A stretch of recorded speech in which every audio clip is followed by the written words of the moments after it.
Hi guys. I decided for video number 4 to put that on hold until tomorrow. I just want to,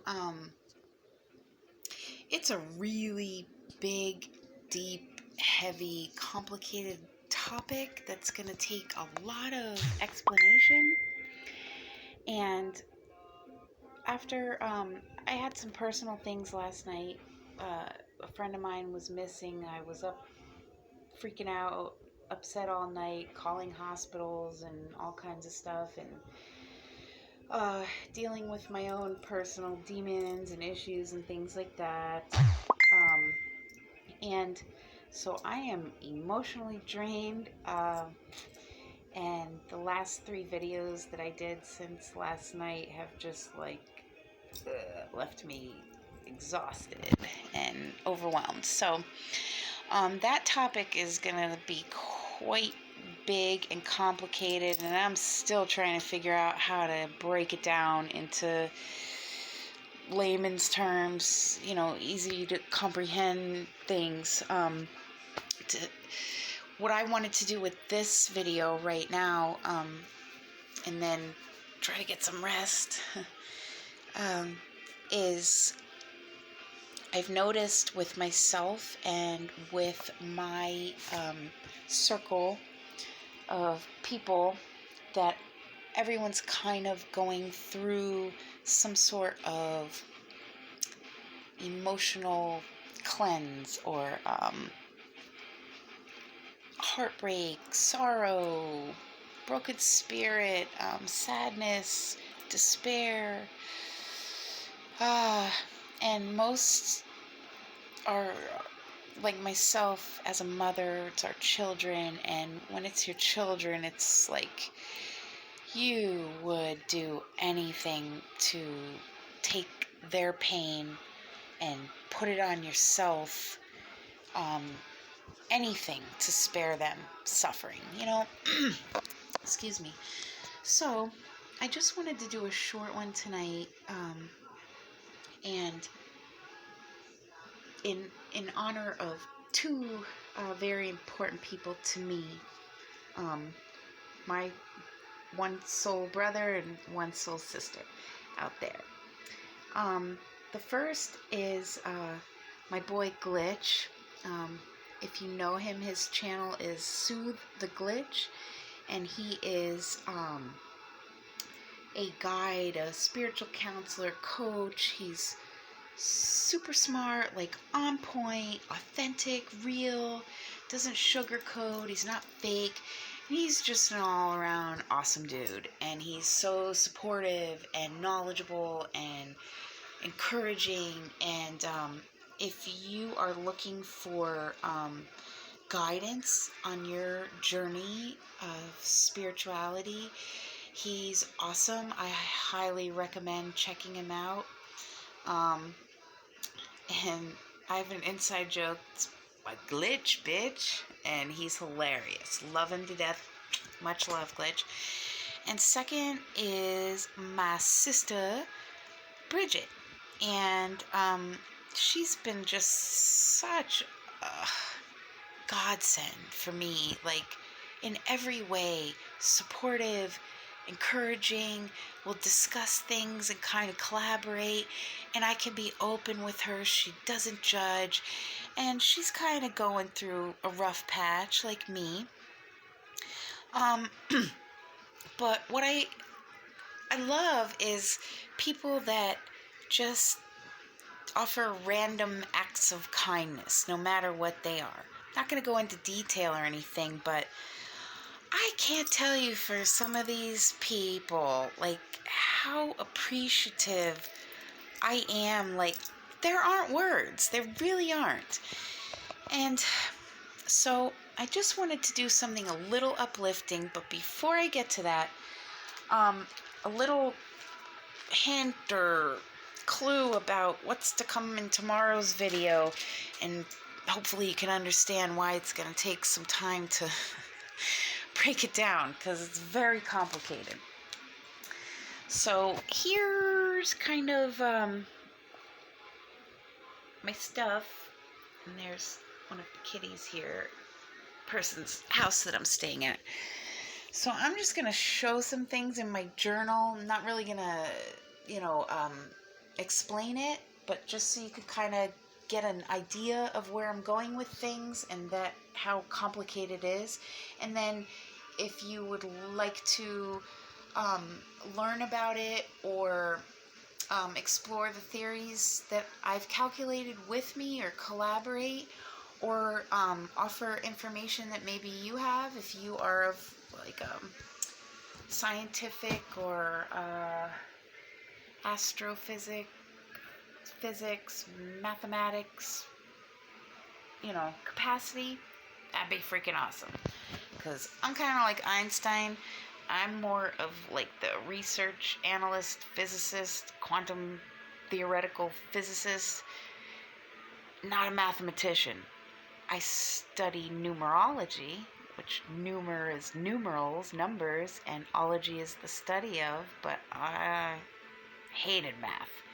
And Einstein was like that too. He had to get the help of a renowned mathematician when he was, calculating energy. So I get it. So here's one, and it's very complicated, but I'm going somewhere with this. And there's just calculations, and it's like, okay, how am I gonna break this down and speak it for beginners? I'm not really good at that. I'm not eloquent. I'm not camera friendly and on stage, and so I could break things down. And nope, I'm really scientific when I speak or use terminology that a lot of people just don't know. And I'm so impatient with things of I just want to explain it, blurt it out, get to the point, and not have to 1 + 1 is 2. And it's not that I'm putting anyone down, it's my problem that I have to deal with. So here's another little journal of mine with some thingamajigs on it. I don't know if you can get that. I hope so. And then we've got more mathematical things as far as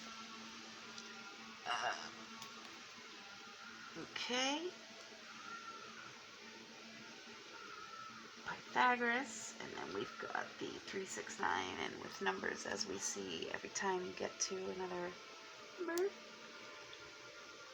reverts back to 369. Okay, that's 3.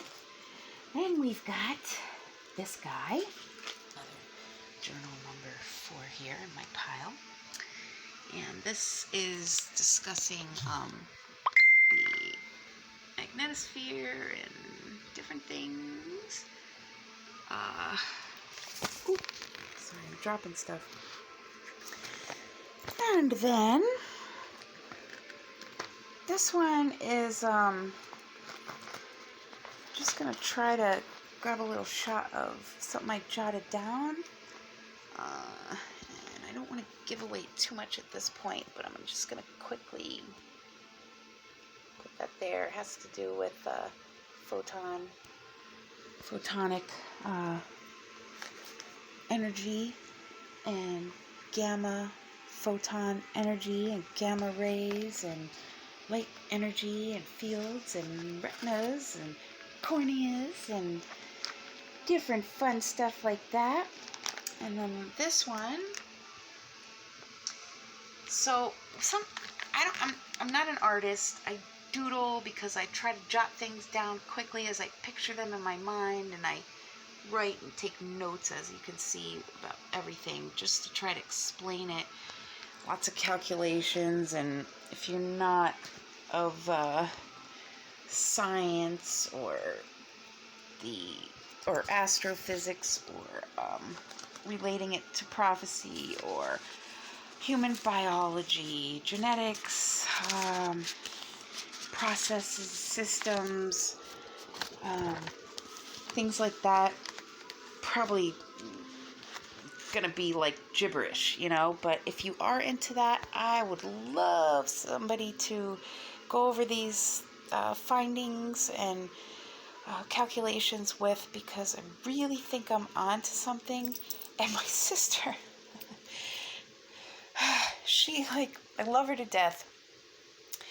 She's the only one that supported me since we were kids. Like, you know, she got put down because she always struggled in school to even get C's, and like she had to study and work so hard, and she was always envious because, like, with my brain, I didn't have to study. It just, you know, it's like photographic memory kind of, so you just learn really easily, and without any effort I could take a test and just ace it, and like straight A's. And so my parents kind of like were, oh, you know, making comments, and I get why she felt inferior, but she has no reason to feel that way.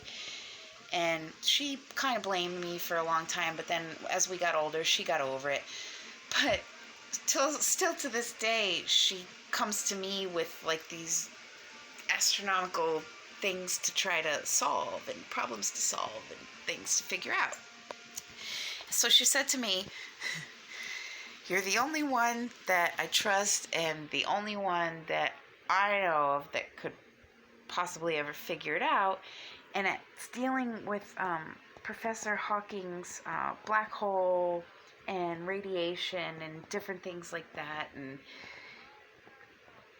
I was like, oh, okay, well, you know, I've studied that obviously for a long time because he's like one of us, a G, you know. I hate that freaking word, but I'm like being guided all the time to keep saying it, because since I kept quiet about my intellect all my life because I didn't want people to know, because of what I suffered for it, now it's like I'm trying to learn how to own it, speak on it, be proud of it, and put it to good use before I'm gone from here. So that's what I'm doing. What do geniuses do? Solve problems. So genius, schmenius, phenius, lenius, beanius, label. But it's mine. And I gotta say, you know, like, I'm not musically gifted. I'm not artistic. I mean, I can paint and play the piano and things like that. But my gift is the cranium. Intellectual capacity. And I'm pretty freaking proud about that now these days. I have to say, like, being smart does have its advantages. Just being able to simplify, reduce complications to quickly solve problems can come in very handy, and being able to explore quantum multiple theories all at one time, like multitasking, balancing many different avenues and exploring them, strategizing, deciphering, decoding, puzzles, riddles, parables, metaphors. The only thing that as a kid I wanted to throw against the freaking wall was a Rubik's Cube. Ugh. But, you know, like strategy games like Resident Evil or Myst, the computer game, and things like that. Even when Super Mario came out on original Nintendo, literally to this day, I guarantee I could be blindfolded, and just by remembering the order of the buttons and the speed and going by the like, I know each step memorized, that I could beat that game with a blindfold on, and I haven't played it since before Y2K. So, and that's what I mean. Like, people like me, like I was discussing in my earlier video, Rain Man, other, you know, labeled geniuses of the world, we kind of have that capacity where, like, we look at something, if you blink, imagine taking a snapshot of something, okay? And it's like burned into your memory. And then, like, for me, my lust was always for learning. Like, the more I could get, my brain's like a sponge. I just want to soak up as much knowledge as I can. And I love it. Like, it sets me on fire. I'm passionate about it, as some would be with music or art or teaching or building or mechanics or electricians or whatever. You know, this is me and what I'm good at. So my sister sends me this thing about Hawking's black hole and radiation, which I got some good calculations and stuff done with that. On point. He's on point. And so, like, when I was young, even in school, we'd have vocabulary words, right? Definitions. You learn definitions every week. So say you would get 10, 20 words a week. And the teacher would say, okay, write each word out and the definition and then turn it in tomorrow. Well, for fun, like, what kid does this but for fun? I didn't write my vocabulary words one time each. I wrote them like 5 times each, you know? And I don't know, library was my church. And so speaking of church, I also study, read, decode, decrypt, translate,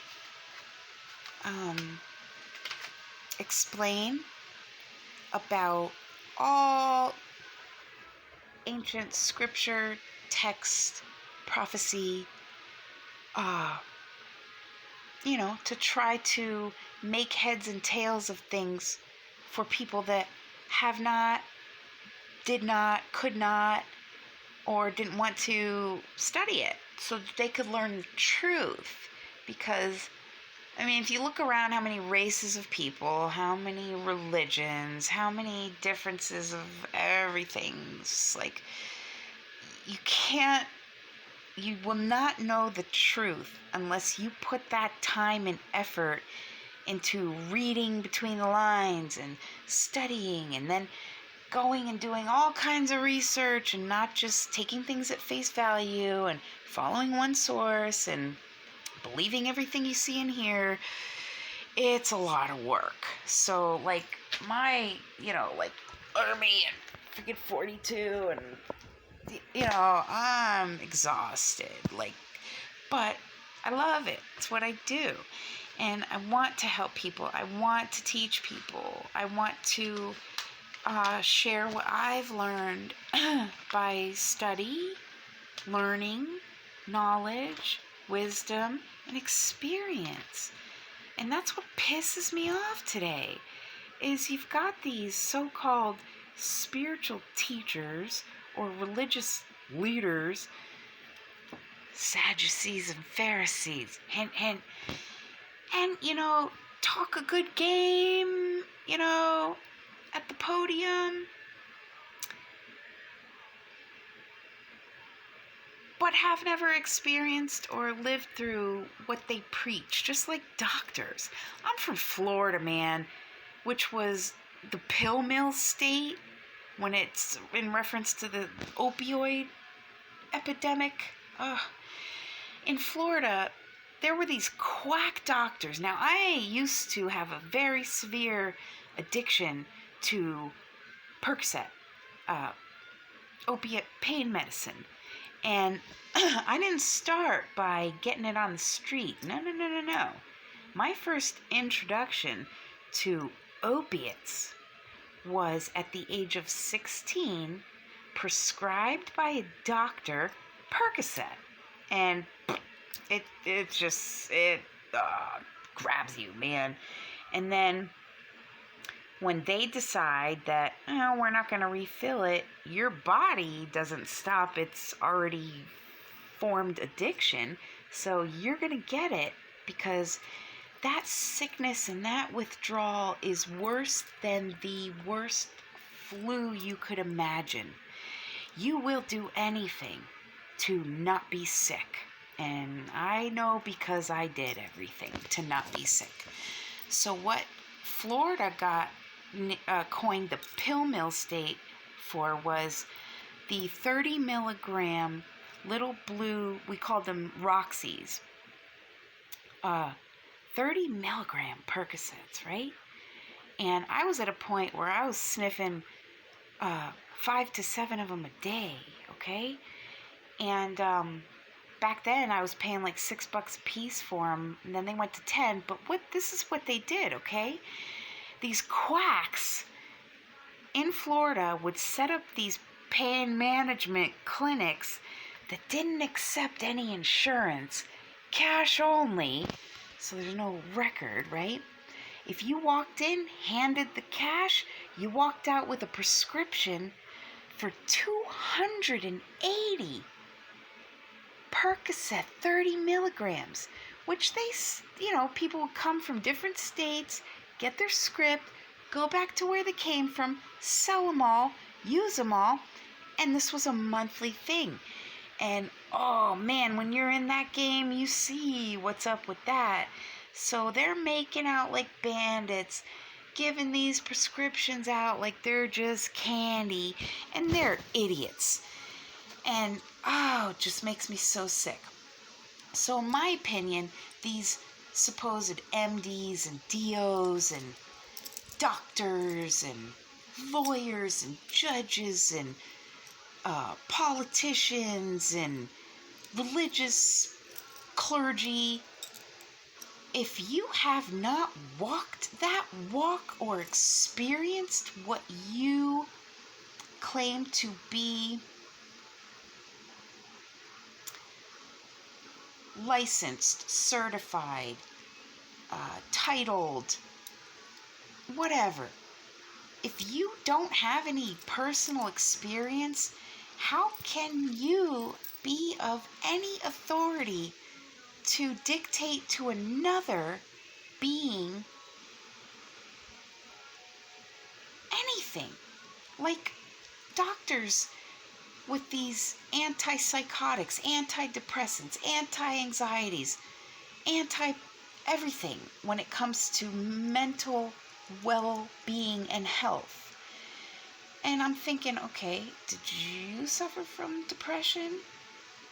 Do you have anxiety? Do you know what I go through? But you're going to hand me Prozac, Paxil, Zoloft, Seroquel, Geodon, Haldol, Risperdal. It would probably take me 4 hours to literally list every psychiatric medication I've been on for 25 plus years. Literally. They don't have a clue what they're messing with.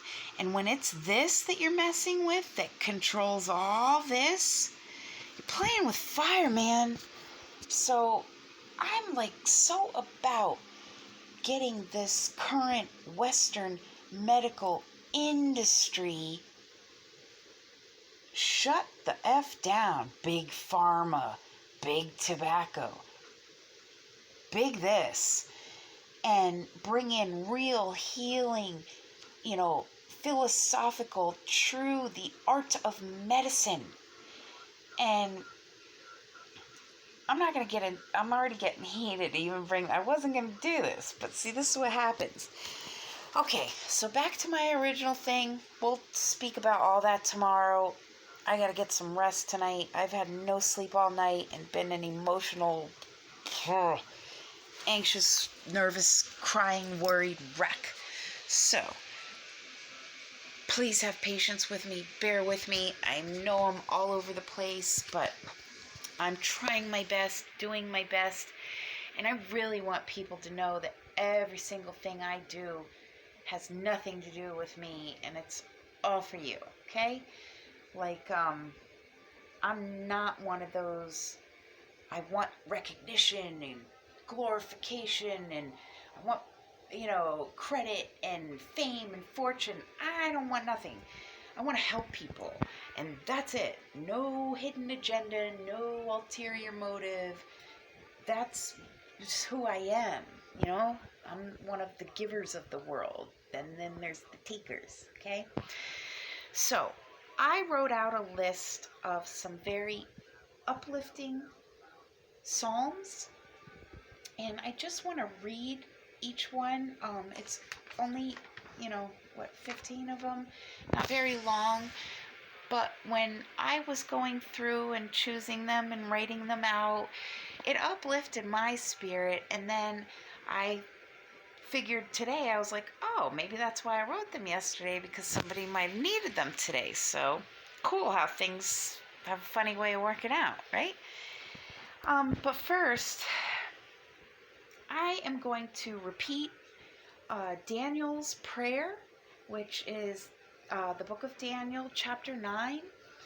And it is Daniel's prayer for his people, which are all people, all of Israel, the body, the whole church, the congregation of all peoples, all races, all nations, the 12 tribes, whether you're Muslim, Christian, atheist, Mormon, Catholic, Hindu, Buddhist, Episcopalian, doesn't matter.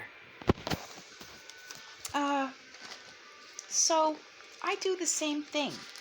And my girl Bridget requested some prayer, and I don't know if people really truly believe me, but all my loved ones, whether blood relation, soul tribe, soul family, my children, myself, all my loved ones, and even my enemies, I pray for y'all. Like, peace to the entire planet and all the peoples of the earth. Like, I don't discriminate, I don't judge. I'm all about peace, equality, things like that.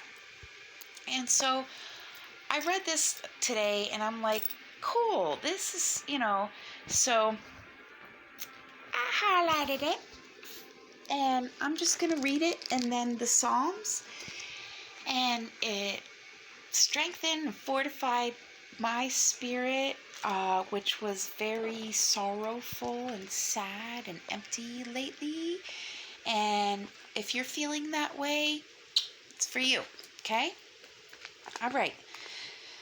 O Lord, the great and awesome God, who keeps covenant and steadfast love with those who love him and keep his commandments, we have sinned and done wrong and acted wickedly and rebelled, turning aside from your commandments and rules.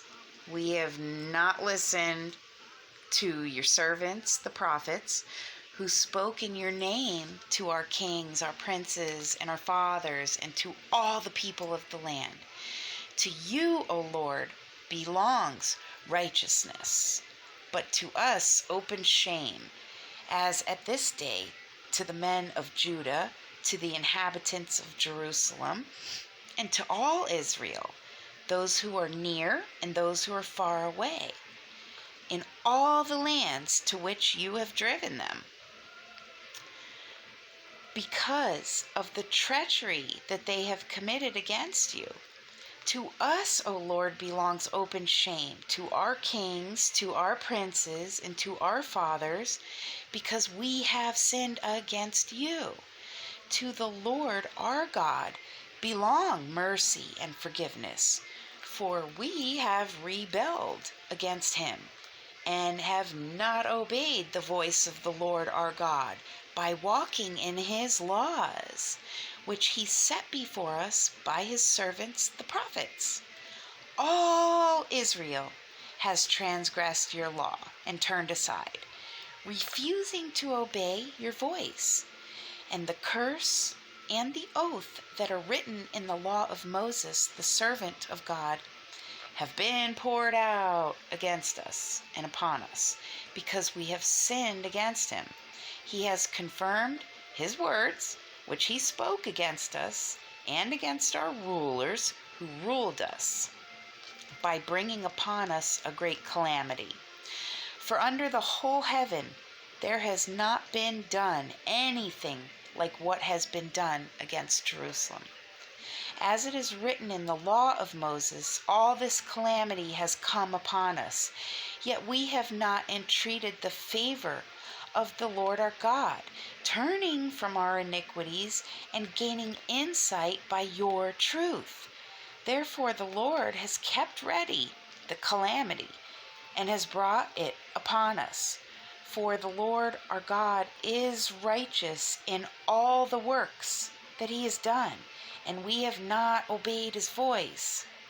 And now, O Lord our God, who brought your people out of the land of Egypt with a mighty hand, and have made a name for yourself, as at this day we have sinned, we have done wickedly. O Lord, according to all your righteous acts, let your anger and your wrath turn away from your city, Jerusalem, your holy hill, because for our sins and for the iniquities of our fathers, Jerusalem and your people have become a byword among all who are around us. Now, therefore, O our God, listen to the prayer of your servant and to his or her pleas for mercy. And for your own sake, O Lord, make your face to shine upon your sanctuary, which is desolate. O my God, incline your ear and hear. Open your eyes and see our desolations and the city that is called by your name. For we do not present our pleas before you because of our righteousness, but because of your great mercy. O Lord, hear. O Lord, forgive. O Lord, pay attention and act. Delay not for your own sake, O my God, because your city and your people are called by your name. All believers, regardless of religious preference or title or label, all believers, all those of faith, all those who are about peace and what is right, not wrong, and good versus evil, truth versus deception, are children of God. And if you don't know, it's very simple. You just have to seek it and you'll find it. Ask it and you'll receive it. Leave the worldly evil ways of evil men and rulers and money and things and live by faith. It's very clearly written, seek first the kingdom of heaven, and all else will be added unto you. So if you are just constantly seeking money, well, it might serve you for this temporary time on earth, but worth it for the eternal life of your soul? Things, idols, made of what? Gold? Earth elements? Replaceable? Things that decay, petrify, rust? Or your eternal life, which is bliss and lasts forever? This doesn't. Okay, so my Psalms here before my ticking time bomb clock here runs out. Here's some Psalms, especially for you, Bridge. I hope it helps. You spoke to my heart when you were talking about taking your children's pain and just please give it to me. I pray that every single day. I kid you not. So here we go. Our help is in the name of the Lord, who made heaven and earth. The Lord will keep you from all evil. He will keep your life. The sum of your word is truth, and every one of your righteous rules endures forever. Great peace have those who love your law. Nothing can make them stumble. Your word is a lamp to my feet and a light to my path. You are my hiding place and my shield. I hope in your word. Your faithfulness endures to all generations. You have established the earth, and it stands fast. I have more understanding than all my teachers, for your testimonies are my meditation. On God rests my salvation and my glory. My mighty rock, my refuge is God. My soul clings to you. Your right hand upholds me. Oh, FYI, Isaiah 41 has always been my favorite inspirational chapter of the Bible, I have to say. Okay. Let me dwell in your tent forever. Your kingdom, your tabernacle, that means. Let me take refuge under the shelter of your wings. For you have been my help, and in the shadow of your wings I will sing for joy. O my strength, I will sing praises to you. For you, O God, are my fortress, the God who shows me steadfast love. In God, whose word I praise, in God I trust, I shall not be afraid. What can flesh do to me?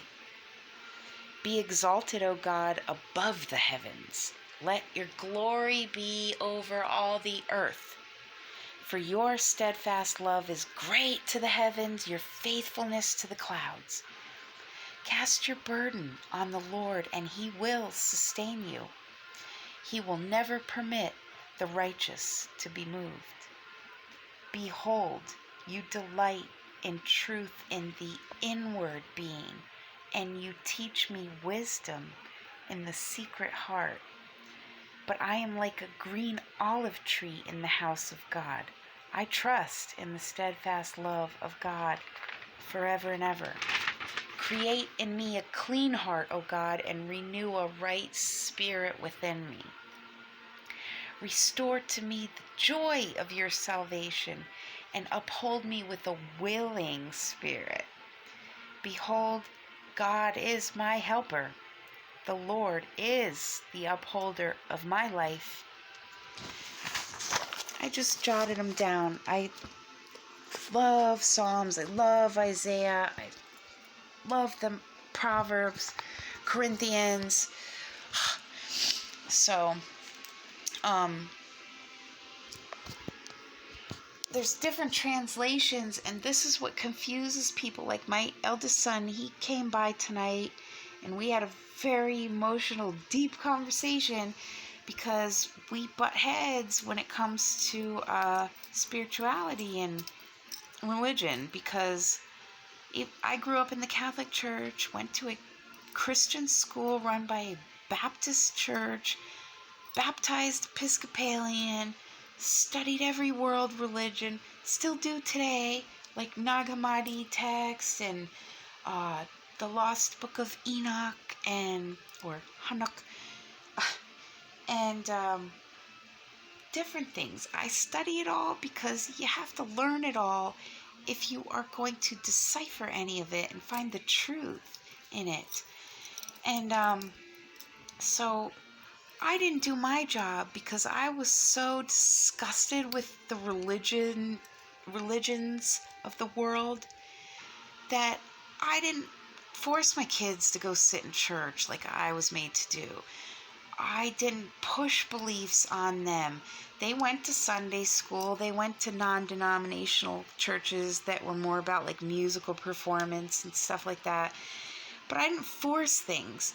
But I taught them, like I used to sing Jesus Loves You when they were little, every night when they went to bed. And, I've always been like a believer. I've always kept my faith. That's the one thing I've never lost. I question God all the time. Like, why is this, why is it constantly, how can it, blah, blah, blah. And I am like so defiant, that like prodigal son, rebellious child, like, to my earth parents, the same thing. Like, anything they told me not to do, I did. So, like, but I never blamed God, because I saw the truth. It wasn't God. God intended for the earth to be mankind's playground of creation, exploration, like the Garden of Eden, right? And explore and grow and learn and experience and find beauty. And, it's been robbed of all of us by mankind. And so I've been against their corrupt ways, not God. So, I freaking still deal with a tobacco addiction, 26-year habit. And I'm dealing with it, and in my time, I'll do it. But, like Jesus says, it's not important what goes into your mouth, what you put into your mouth. The only thing that matters is what comes out of it, because that's what you'll be judged by. And I'm a truther, man, a truth teller. That's what people don't like. They can't handle the truth. And I speak nothing but. And people get pissed off. They have an opinion, a feeling, a perception, a judgment, whatever. I don't care. You ask me, you're going to get the truth. Like it or not. So you don't want the truth? Don't ask me. But somehow everyone always does. And then when I give it, well, blah, blah, blah, then don't ask me, So I don't try to convince people anything. I don't force my beliefs on anyone. I share freely what I have learned and pay it forward, I guess, because I've studied for 30 plus years in this area of archaeology, philosophy, nuclear physics, biology, anatomy, quantum theoretic physics, astronomy, astrology, numerology, you name it. There's probably not a thing I don't study, except math. Ugh. So anyways, there are certain beings that have faced death, have faced torture, have faced abuse, have faced being used, manipulated, deceived. And for people like me, it doesn't scare me anymore. Nothing intimidates me, and threats don't instill fear in me. Like when you die, when you have a death experience and face all these traumas and sufferings and diseases and deaths and loss, and like really nothing anyone says or does, whether some real shit ends up hitting the fan, and anyone that even, you don't know. Look at Nazi Germany in the World War I and II, right?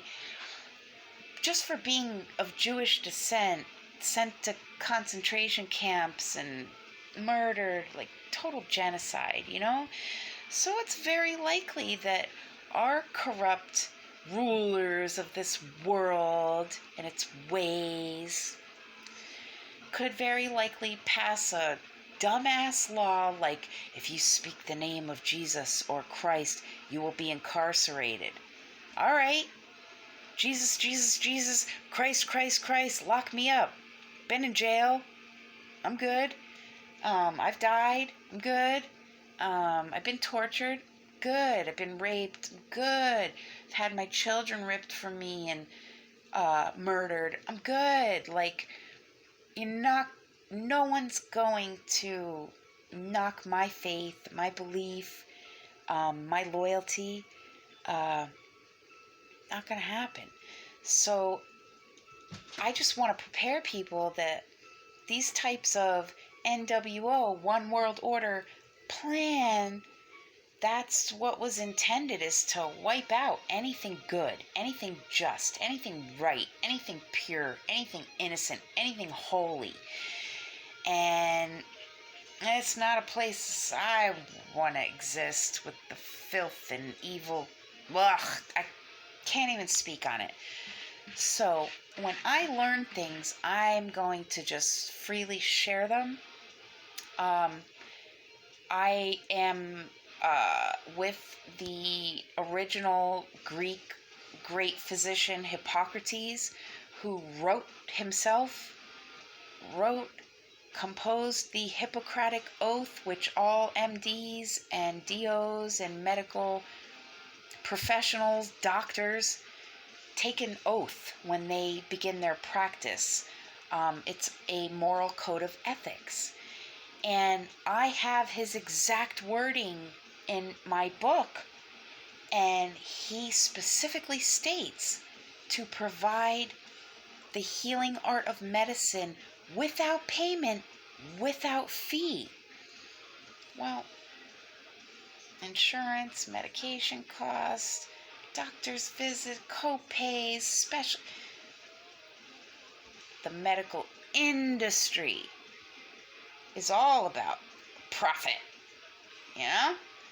And so what are they vowing? What morals? What ethics? Have you experienced it? Can you speak from personal experience to deliver this chemical compound into the hand of a suffering individual? And then do you collect payment for it? So what the fuck? See how?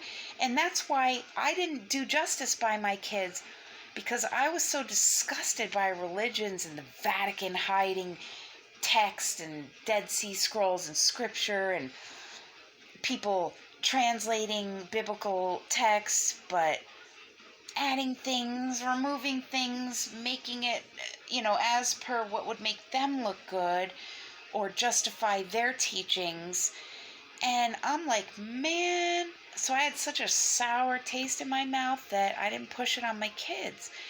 And now, like, my eldest son, he's like, I'm a Satanist. I'm like, no, you're not. Do you know the definition of Satan? Enemy, liar, deceiver, trickster, devil. They all mean the same thing. Illusion. It's anything that is not a whole truth. Whether it's a half-truth, a partial truth, it's a lie. Okay? So I said, I know you are trying to explore and find that, but I said, he's like, Mom, I'm not a blood-drinking, idol-worshipping, sacrificing animals, blah, blah. He's like, I'm not evil. I don't practice, like, demonic things. And I said, well, honey, that's what Satanism is, And, it's trickery, okay? And so I said, what I do know is not you, because I know when I had my death experience and saw what I saw and came back, I was shown these things of true, original, ancestral origin, let's just say, that is not of this world. And I know where I come from. I know where my son comes from, and it's not a place of evil, so I'll tell you that. And I'm just trying to get them to think for themselves and learn and do their own research. And I just want to do what I should have done a long time ago, but I couldn't have because I didn't know then. Like, the Nag Hammadi text was not even discovered till 2017. So how could I have known? My kids are about to be 21, about to be 18, and 14. So, I was not